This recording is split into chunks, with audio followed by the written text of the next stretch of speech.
Hello, my friends. Dan Palumbo again. What are we going to talk about today? Let's see. What do we want to speak about? A lot of stuff in here. Can't make up my mind. Oh, I know. Let's talk about this. Let's talk about display switching.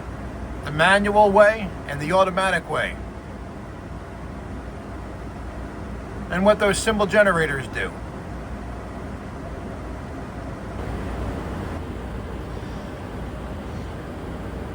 Okay, let's first talk about manual display switching.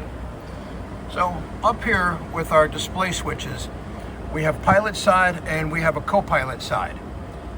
On the pilot side, we have PFD to the left. Straight up and down is normal. Normal is exactly what you see here, normal position. And then of course, move this to the right and we have the engine and ICAS. For co-pilot, we have normal. Normal is a normal display, as you can see on the DUs. And then we can move this switch to the left to CAS and ICAS, and also to the right to PFD. So let's see what all that does. This is all manual switching. So on the pilot side, we're going to switch it from normal to PFD. Let's see what happens. Switch. And it moves everything from DU1 to DU2. Put this back to normal. And it goes back to normal position, DU1 and DU2. Now, let's switch it to engine and ICAS.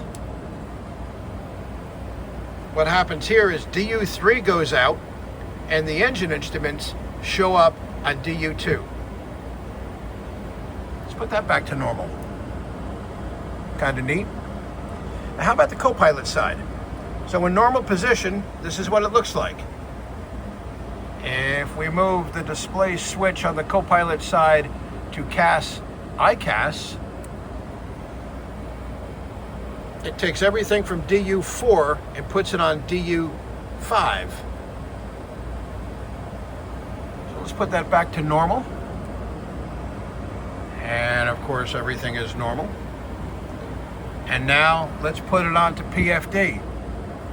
PFD, it takes DU6 and puts it on DU5. And that's how the overhead display switching works.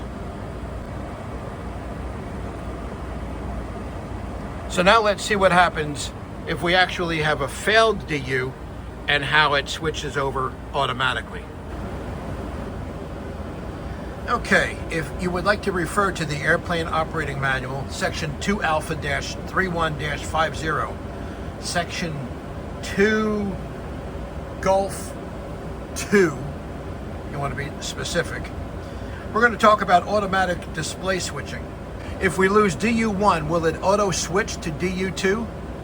Let's find out.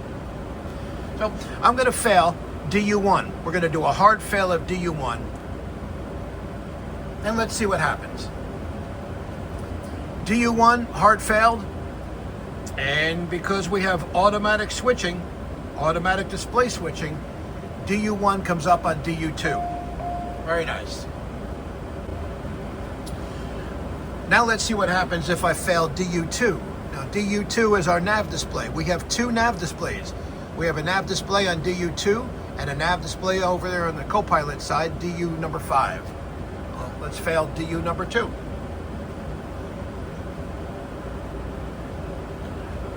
No auto switching at all. Why? Because you don't need it. You have DU number 5 for your nav. Let's fix that.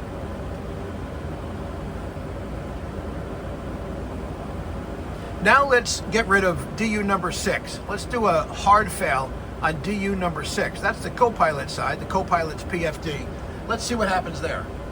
Hard failure on DU6, and that information comes up on DU5. Looks like we need to be replacing DU5, doesn't it? All right, let's fix that.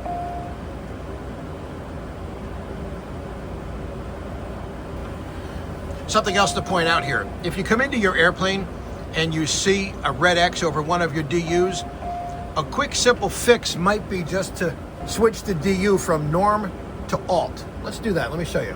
See if I can find this up here. So we're going to switch from normal to alt, back to normal, and it comes back. There's quite a few times I've come into the airplane and for whatever reason I got a red X over a DU. Now, the red X obviously, as we know, means information is being supplied to the symbol generator, but the symbol generator for some reason can't project it onto the DU. And sometimes when you just switch from normal to alt back to normal, it'll rectify itself. And sometimes it won't. All right, so now let's do a hard failure on DU number 3. Now this is interesting. Let's see what happens with DU number 3. We get rid of DU number 3. Here's a hard failure. So DU number 3 goes away. It's kaput. And that information is now going to be displayed compacted on DU4. Can you see that? So DU3 is out, but what happens is the engine instruments and the CAS are both displayed on DU4. Let's clear that problem.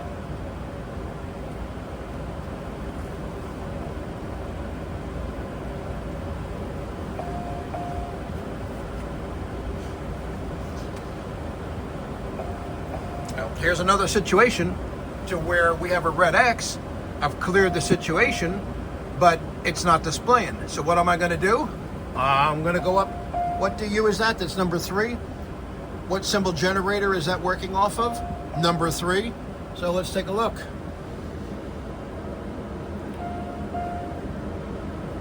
Number 3. Alt. Back to normal. Success. And now for the last trick today. Let's hard fail DU number 4. And that's where all of our CAS messages are. So DU number 4 goes bye-bye. That's done. That's failed. Hard failure. And what happens? It's all going to compact on DU3. The engine is on DU3 and so is the CAS. Fully automatic display switching. Let's clear that problem. So I cleared the problem. We have the red X. What symbol generator controls DU number 4? Well, DU number 3 and DU number 4 is controlled by number 3 symbol generator. So let's go up here to that middle switch that I showed you before, over to alt, back to normal.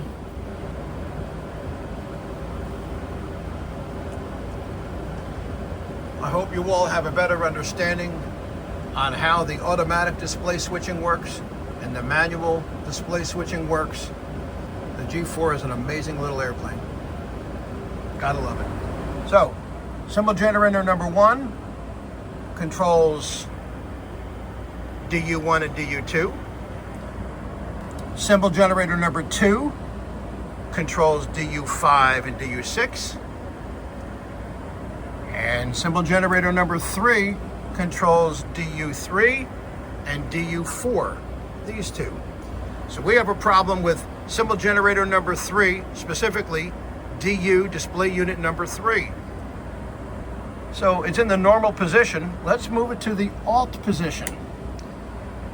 When we do that, it takes information from another symbol generator and populates the information on the DU. So in that scenario where we had to move symbol generator number 3 out of the equation, and we moved symbol generator 3 to the alt position, which symbol generator are we actually using? Well, let's take a look at this chart. Pilot was at normal, the co-pilot was at normal, and we had to switch it to alt. So the pilot was using number 1, which is normal. The co-pilot was using his number 2, and in this case, the ICAS was also using symbol generator number 2. If the DU is just black, it means the display unit does not work. And the only display unit that you can dispatch without it working is number 5. Obviously, you want to look all of this up in your MEL.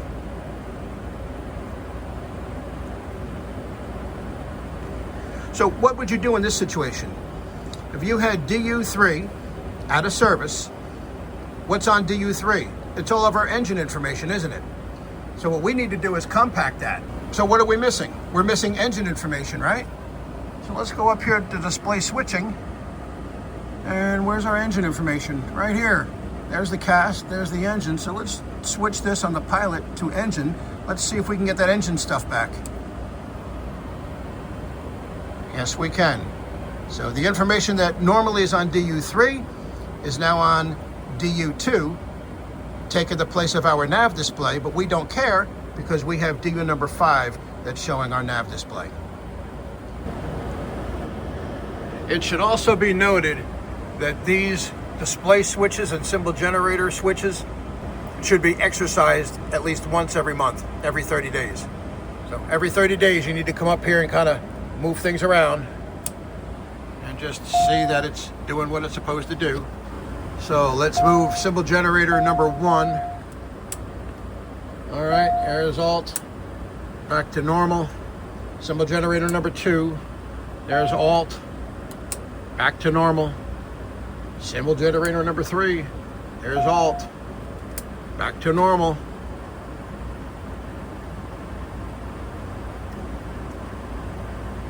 You should do that once every 30 days. I hope you now have a better understanding on display switching, the symbol generators, automatic display switching, manual display switching, what happens if you have a hard failure, and give it a check every 30 days. Have a great day. Happy flying. See you soon. Bye-bye.